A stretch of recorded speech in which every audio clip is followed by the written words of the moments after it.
Hi everybody, this is attorney Arkady Frekhtman. Happy New Year. I'm a New York City personal injury trial attorney, and I'm coming to you with another episode of Last Week Tonight, where we answer your questions and we talk about your comments. It's all about you, the viewer. And last episode, we were actually current, right? We were up to date, but I was away for the New Year. I was down in Florida. I just flew back last night.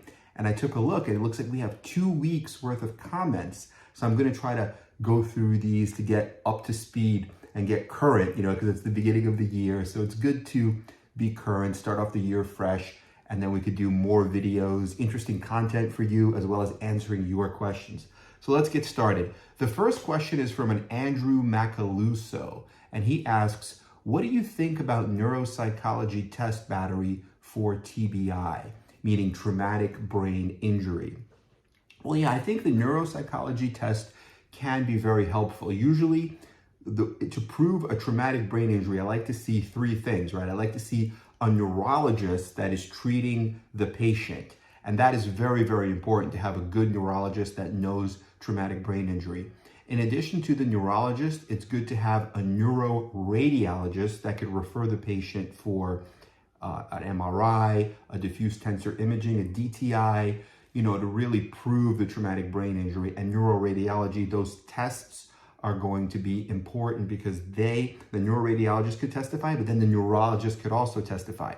And then the third part of that trifecta, is the neuropsychologist, who is a psychologist that's going to do also testing, examine the patient, really spend a lot of time. They might spend like 3-4 hours, multiple days, and they're going to help the patient get better, but they're also going to compare the patient's test results to the standard to see if the patient is up to par, or if the patient perhaps has memory loss or has difficulty concentrating or difficulty in executive function. So I think all 3 of those are very important. And actually, with respect to the issue of neuropsychological testing, I really like this book right here. This is Neuropsychological Assessment.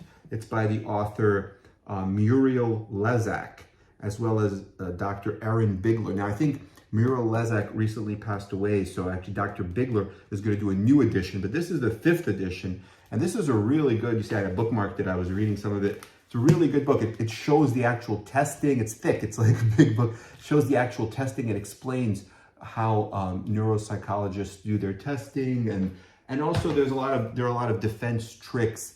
So when you go to the defense medical exam, those doctors, when they do their neuropsychological testing, there are a lot of tricks that a good traumatic brain injury lawyer should be aware of. And that's why I work with a lot of the lawyers either in trial by human, they're really good trial lawyers, the Trial Lawyers for Justice, as well as the AAJ, the American Association of Justice.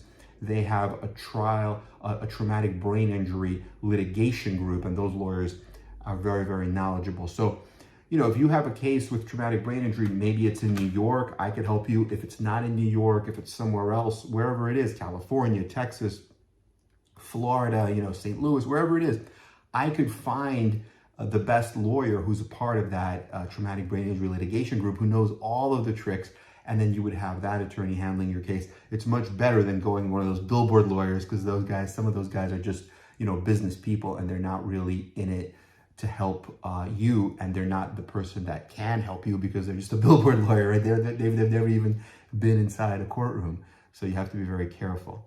Okay, let's go to the next question. How does a lawyer handle a case when the client gets injured and the injury worsens over time? So yeah, that happens a lot. I mean, a lot of the injuries worsen over time. So what you have to do is you have to keep in touch with the client, see the natural progression of the injury. Remember, litigation also takes time, right? So if you get injured and let's say you file a lawsuit, the litigation is going to take 2 or 3 years.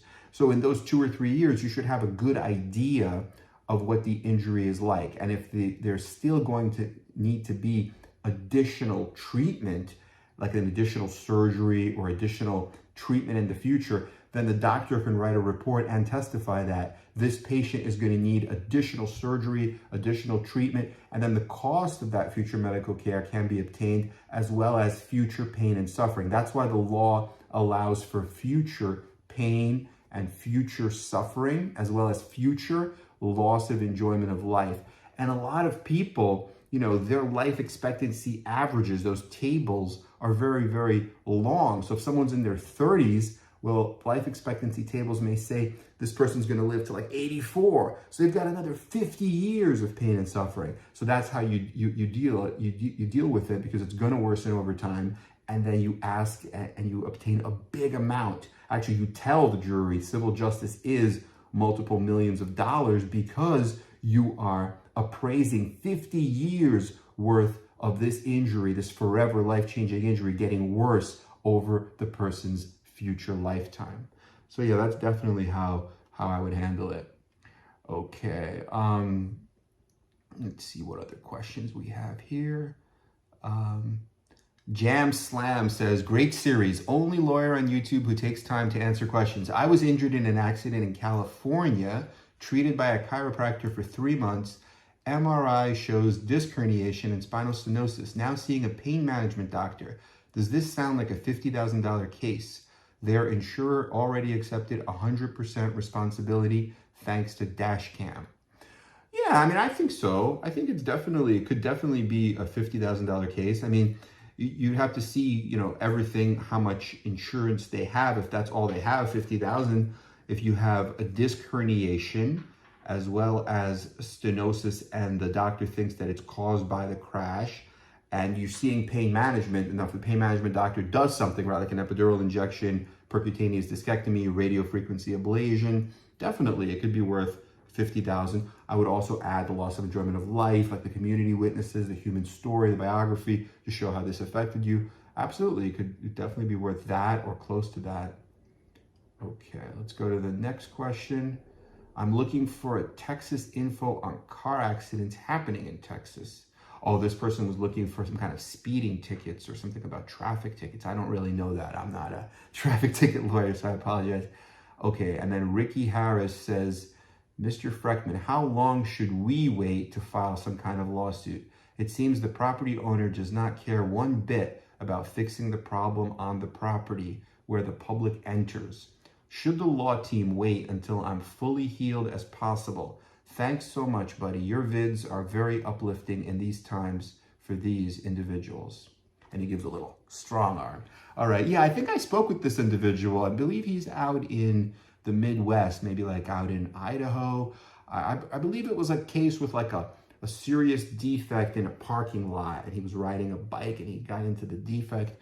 So, I mean, you don't have to necessarily wait until you're fully healed. I mean, as long as you have the injury and if you've had surgery, you could file the lawsuit, because again, just like I mentioned a little bit earlier, it takes time. The litigation takes time.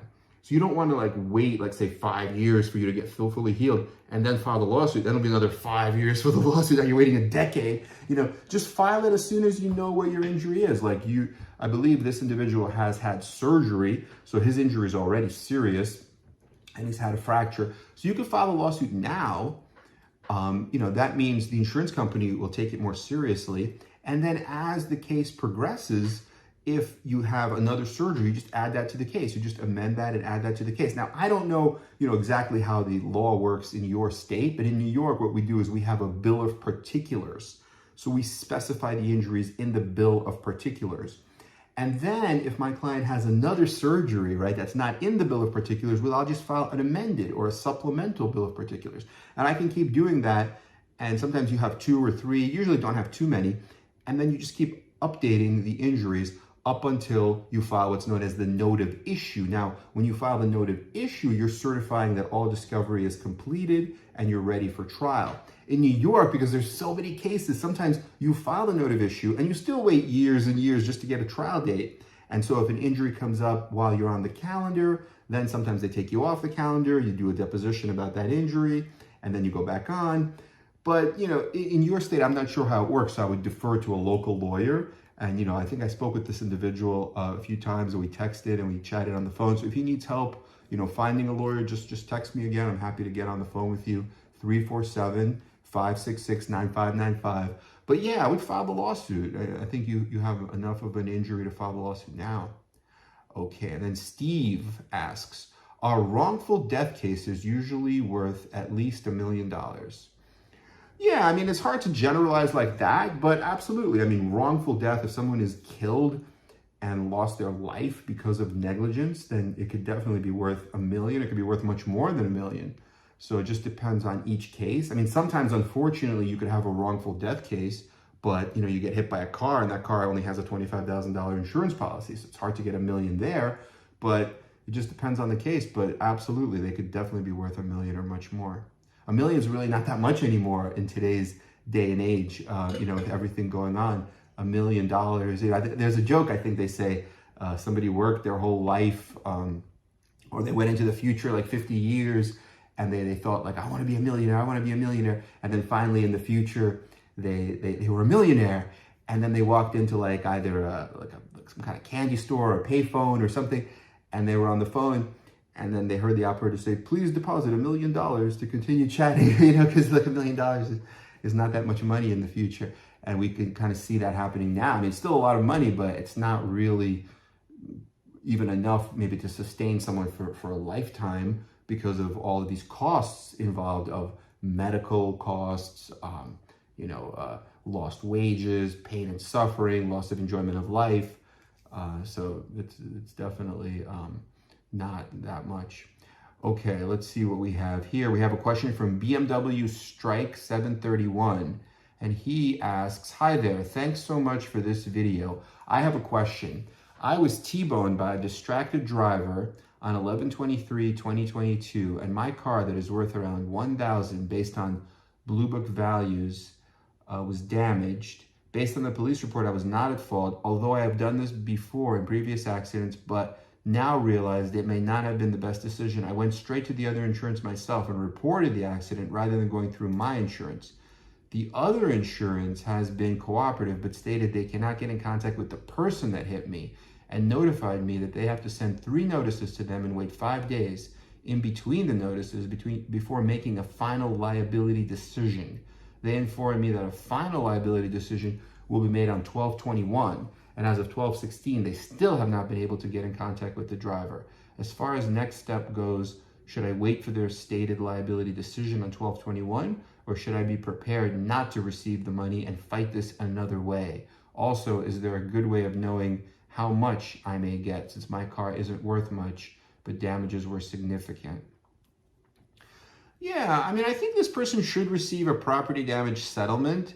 Probably the insurance company just wants to confirm that their policyholder, confirm with them, because ultimately the policyholder is the person that's purchasing the insurance, right? See, the insurance company has an obligation toward that policyholder or insured. So they just want to confirm that this accident really happened, get their statement, speak with them, and then they're going to issue you a payment. But I wouldn't really be too worried about it. I don't know all the ins and outs of property damage because I mostly handle the serious injury cases, but I don't see really any issue. They should pay you. And if they don't pay you, you could always file what's known as a small claims court case, which is you could file it without a lawyer. And you could go there and you just present your evidence like, hey, look, this guy crashed into me. Here are my photos of my car. Here's an estimate. They have to pay me, and then they'll just pay you. It's pretty straightforward. Okay, let's see here. What other questions do we have?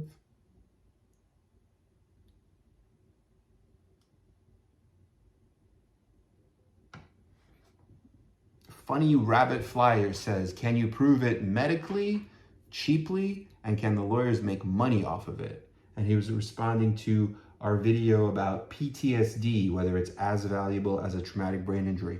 And I think I responded to him, I said, why cheaply? Whether lawyers make money or not should be everyone's last concern. And I really think that's true, right? The ultimate concern should be the patient and their getting justice and making sure they're taken care of.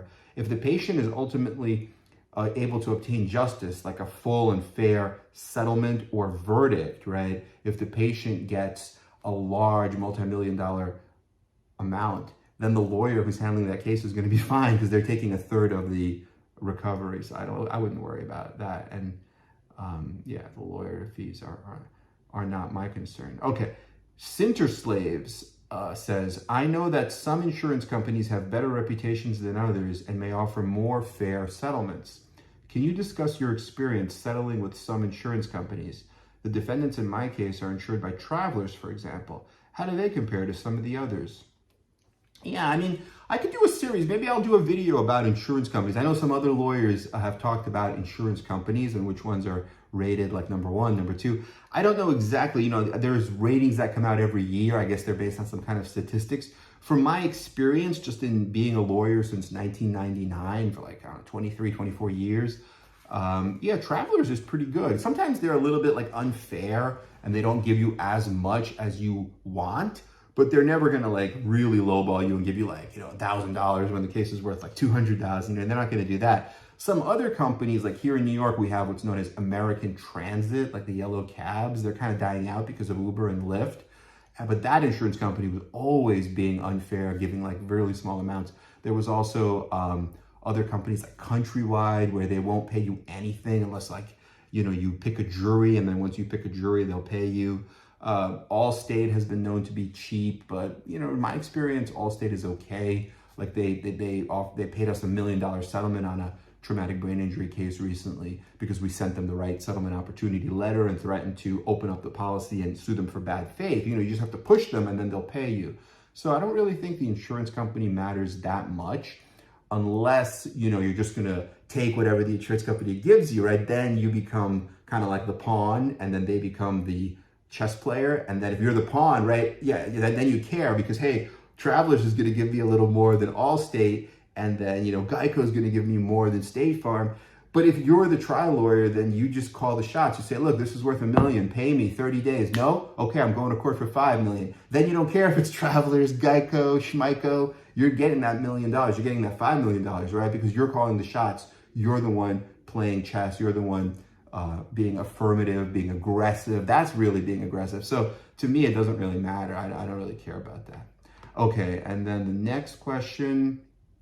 We have a comment from a William Hernandez. He just lists a bunch of injuries like C2, C3 bulge, but I asked him, how did the injury happen? So I'd have to know how it happened, because just having a list of injuries, I can't really tell you. I think his question was,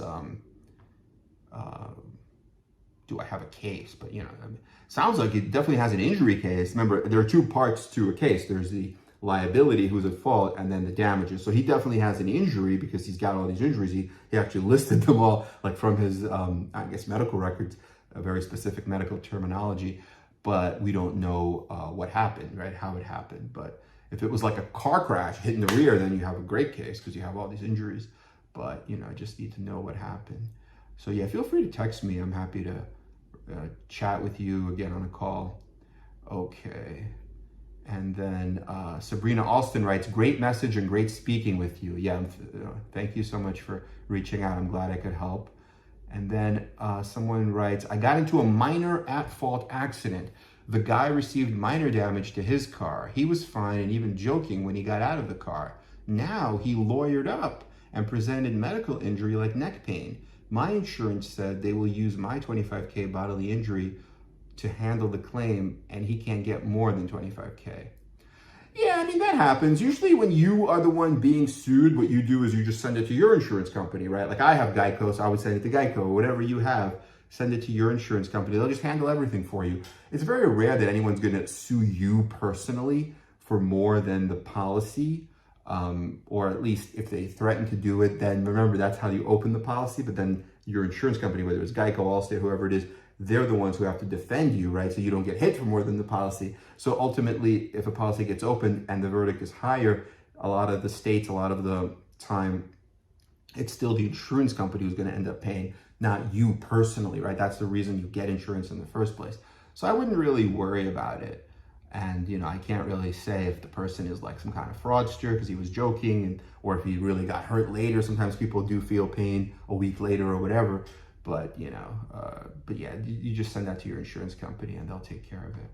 And then Sabrina Alston writes again, Attorney Frekhtman called me and spent time giving me advice and looking up other lawyers for me. He showed me compassion, bedside manner, and genuine concern over the phone. Just imagine if he is representing you. With Attorney Frekhtman and his team on your side, you are sure to win. I will always share their contact information with people that may benefit from their services as a lawyer, with a genuine demeanor to help. God bless you, Attorney Arkady Frekhtman. Oh, thank you so much.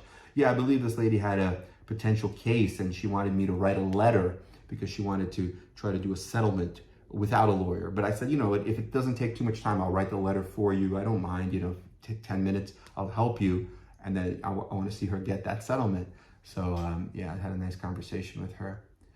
Okay, and then Ricky Harris again says, you should make a video about an arbitration and arbitrators. And then he says, what actually takes place when that happens? And is that far more of a serious type of case? Yeah, I mean, I have talked about arbitration before. I actually don't like arbitration. I like to go to court. I like jury trials because with arbitrators, what happens is they're usually like retired judges and an arbitration is binding.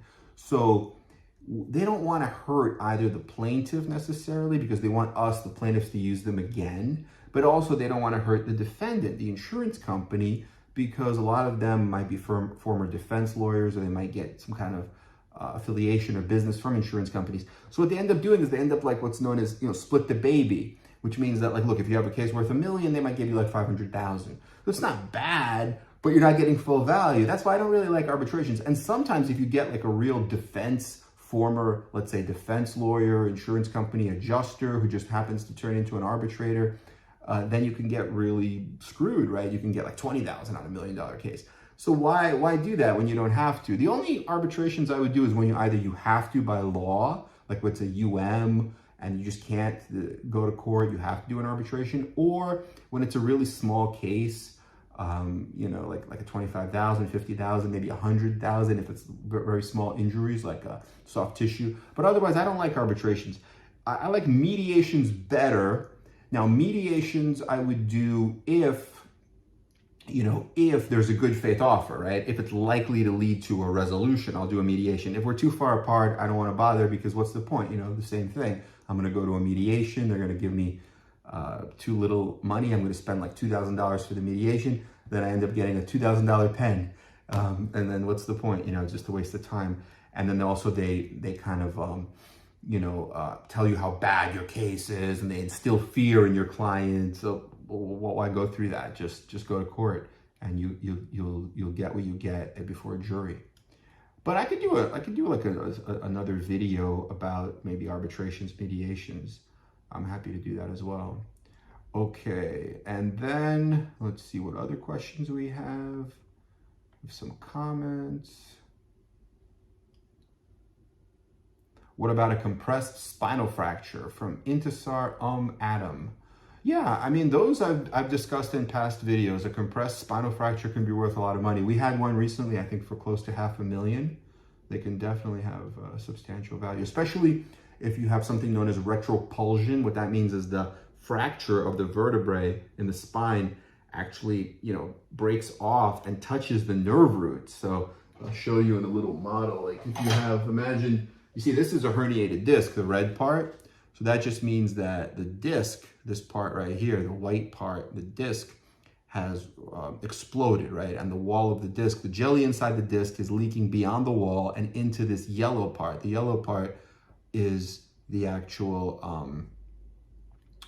the nerve root. These are all the nerve roots, the yellow parts. But imagine if the vertebrae, the white, this part, the bone, now the bone is broken. A fragment of the bone is now touching these nerve roots. That's gonna cause a lot of pain. And you might have to have major surgery, and there's even risk of paralysis with that. So that's very, very dangerous. So yeah, that could be a major case. Okay, and then Thomas Robichaud says, how can a client waiting on his case to settle after 4 years get money against his case, and from where? Are there companies or investors out there? Yeah, I mean, there is like non-recourse legal funding. So what that basically means is, you know, you sign a contract and then you sell a portion of your case. It's non-recourse because you don't have to pay the money back. It's not a loan, right? Because they're not giving you a loan that you have to pay back. They're buying an interest in your lawsuit. So then if your lawsuit is successful and you win $1 million, you have to give them a piece of the pie. The piece of the pie that you give back to the funding company is in their contract, right? Let's say they give you $10,000 and they're charging you like 3% interest, you know, compounded a month. So that's like 36% a year. That's usually what they charge, like anywhere from 2.8 to 3%.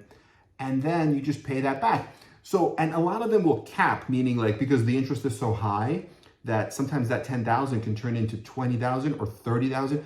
But if your case goes on for, let's say, like, I don't know, 5 years, that 10,000 could turn into like 90,000. But then it becomes a little bit unfair because, wait, I only borrowed 10,000, I got to pay back 90, right? So that's why they cap at like 2 times or 3 times the principal. So if they give you 10, they cap at, let's say, 30. So the most you would ever have to pay back is 30. And the reason they're charging a lot of interest is because of the risk, right? Because there's a lot of risk. The judge could just dismiss your case. Now they lose all their money. The judge could say, you know what, for whatever technical reason the defendants win, now you lose all your money. You might say, you know what, I don't want this case anymore. I'm moving to China. I'm moving to Australia. I don't care. I had enough of this case. It's going on too long. Or you just get mad and you say, you know, I don't want to, or you know, so many possibilities. So that's why, because they're taking the risk, that's why they charge high interest. But you could definitely borrow. I don't really recommend it. I like people to just take a little bit. I've had clients take too much money. And the general rule of thumb for these funding companies is they like to be at like 10 to 15%, maybe 20% of what you're ultimately going to get, right? So if you're the client and you're going to get $1 million, let's say $1 million settlement. So the lawyer takes, let's say 300, you get 700.